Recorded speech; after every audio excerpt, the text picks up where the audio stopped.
PC hardware prices are absolutely destroying PC gaming. But what if I told you that there may be a way that we can skip all of those issues? Imagine that there is a high-end desktop gaming build that you can put together right now that will get you over 100 FPS in your favorite games at 1440p, and it will cost less to build now than a PC with the same performance did before all these hardware issues. Would that be something that would interest you? Because that is exactly what I built, and it's right here in this very beautiful mini ITX case. And just in case any of you think that this thing right here doesn't know ball, this thing's getting 120 FPS in Arc Raiders, 165 FPS in Forza 5, 136 FPS in Doom the Dark Ages, and that's just us getting started. So yeah, this thing knows ball. And I'm pretty sure that I have your attention now, so let's go put this thing together. Now, before we get too far into this, it is important that you go into this entire process with an open mind, because this is not your typical PC build. It's a lot different than what you're probably used to, and it's different in a good way. Now, this build is only possible because of this motherboard right here. Now, this is manufactured by a company called Minisforum, and they're more known for their mini PC manufacturing, but they also make this mini ITX motherboard that already has a Ryzen 9 CPU in it. It also has 2 slots for M.2 storage, and it's PCIe 5.0, and it only costs $429. That's a 16-core, 32-thread CPU and ITX motherboard for only $429? Now, don't go partying in the streets just yet, because there are some drawbacks to this. But while I talk about those drawbacks,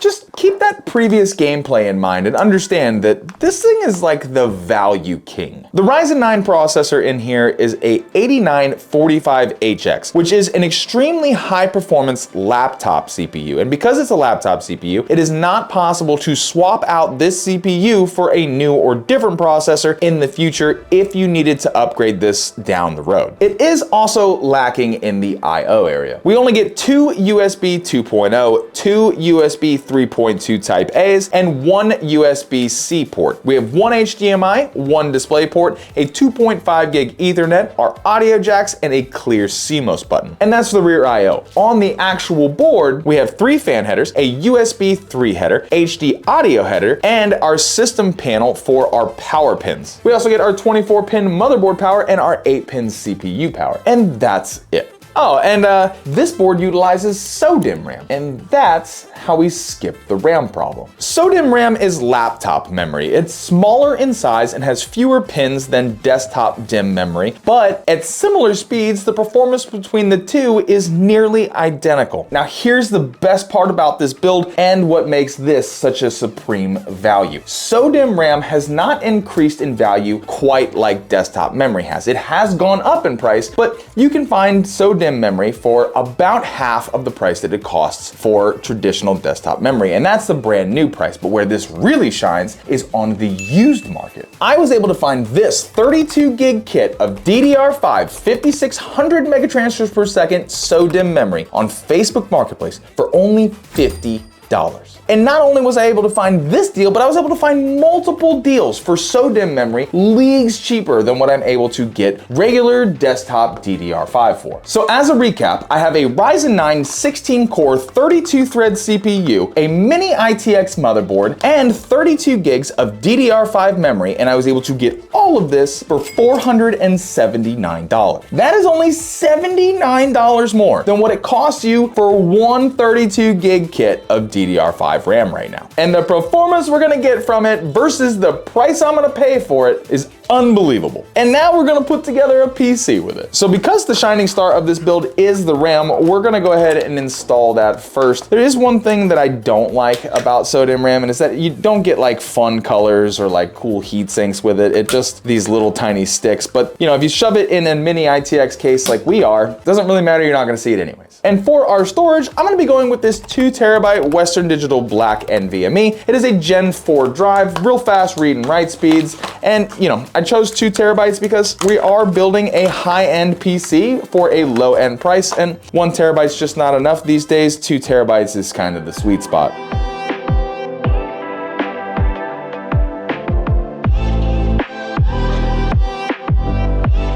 Now here is something that is either a pro or a con, depending on how you want to look at it. The CPU heatsink that is on our motherboard is not interchangeable, meaning you can't run like an aftermarket AIO or an aftermarket big beefy air cooler. You are stuck with the CPU cooler that is attached to this board. Like I said, that could be a pro because now you don't have to spend money on a CPU cooler because this cooler is sufficient enough, or it's a con because you wanted to throw like a 360mm AIO on this thing and now you can't do that. But because this is not interchangeable, you do have to add a fan to it and you get to pick which fan you would like. And I went ahead and picked up this Arctic fan. It's a 120mm fan. It's 3000 RPMs. This thing moves a ton of air and it's gonna do a great job keeping our CPU nice and cool. And as an added cooling bonus, because of the orientation of where you will be mounting your fan, it also passively cools down your NVMe. And as far as motherboard assembly goes, that is just about as easy as it could ever be. Honestly, it looks pretty awesome as well. Let's go ahead and get it in our case. And as for our case selection, I decided to go with this Thermaltake TR100 small form factor case. It's a perfect housing for our mini ITX motherboard, clearance for GPUs up to 360mm, and I can add an additional 2 140mm fans up top for extra cooling. It is all toolless panels and it is mesh throughout the entire system, so this thing is going to have the best airflow that I can possibly give it. Plus, the amount of dust filtration that we have inside of here is also gonna make it so that I don't have to clean this thing as often. For power, I'm just gonna go with this 850 watt power supply by Vitro. I've used these before. This is plenty enough power for the build that we are going to be putting together today. It is an SFX power supply because this specific case only houses SFX power supplies.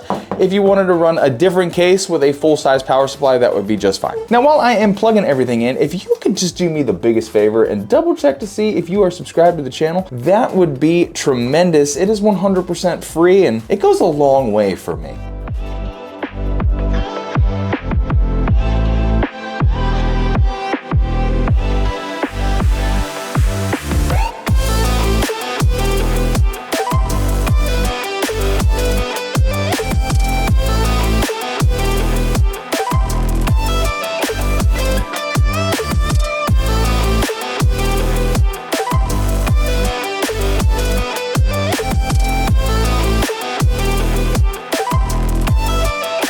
Now we are getting real close to that really fun part where we install the graphics card in here. But before we do that, I am going to install our two 140mm fans up top here. Now I'm gonna run them as intakes because I wanna make sure that we're bringing as much air into the chassis as we possibly can to keep our components is extremely cool. Now to do that, I did pick up two 140mm Arctic fans, same fan as the CPU cooler fan. These are very high power fans and they're gonna do an excellent job bringing in an absolute ton of air into this case.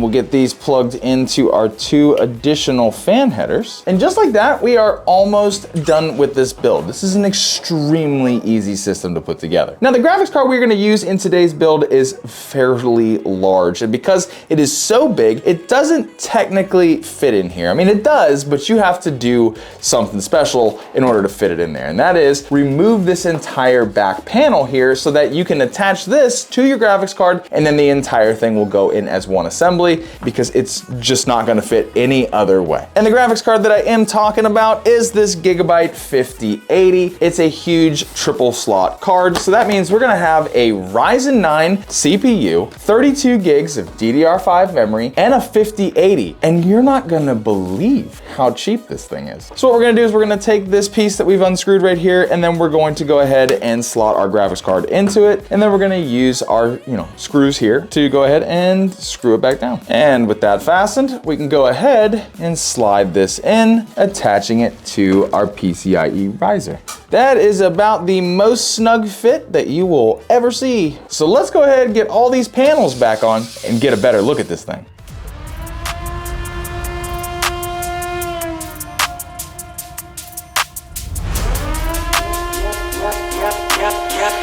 See you looking at me, now go ahead and move that body.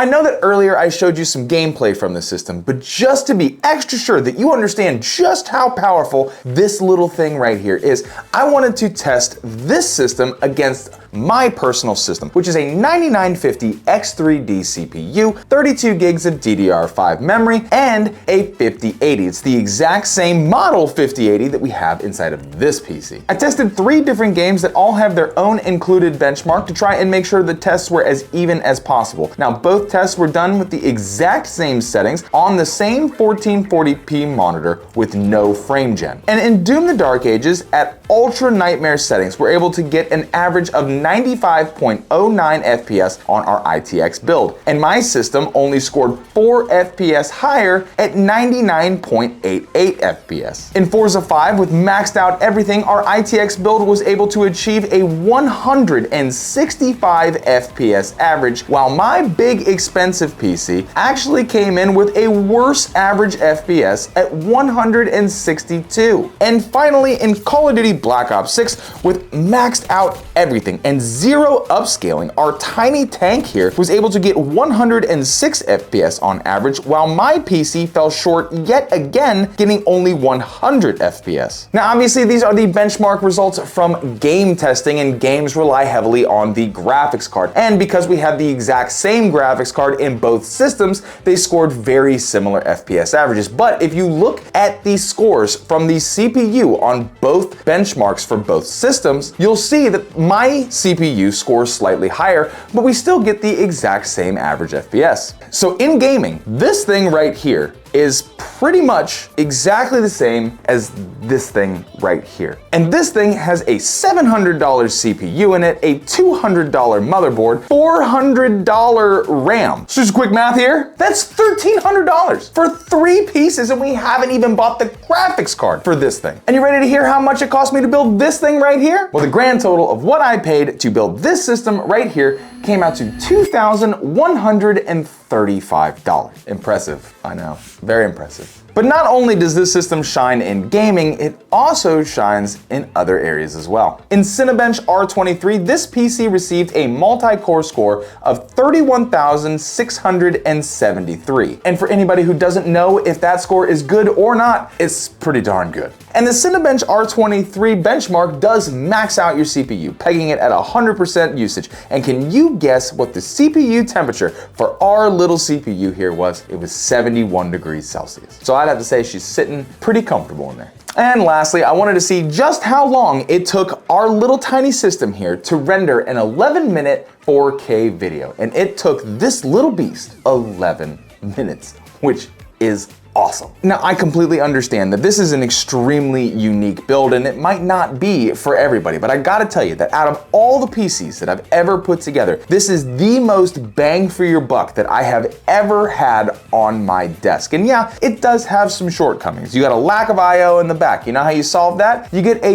USB docking station so you have more USB spaces. You don't have Wi-Fi? It has an included Wi-Fi adapter that you can add to your system. You just need to buy the Wi-Fi card, or you can just buy a USB dongle and call it a day. That's what I did for this system. There's definitely shortcomings, but I absolutely feel like the pros far outweigh the cons when it comes to a system that is this capable. And just think about it this way. This is a 5080 graphics card. So we have a $1,300 graphics card at the price that I paid to put this system together. If I had gone with a 5070 Ti, this would be $1,635, which is way more reasonable, and you would still get unbelievable performance. So I'm gonna go ahead and leave a parts list for every single thing that I use to put this system together in the description down below so that you can check it out if it is something that you are interested in. And I'm not 100% sure if this video is gonna get 5 views or 500,000 views. It's anybody's guess, but if you are watching this video and you are at all thinking about building yourself a gaming PC, I would 1000%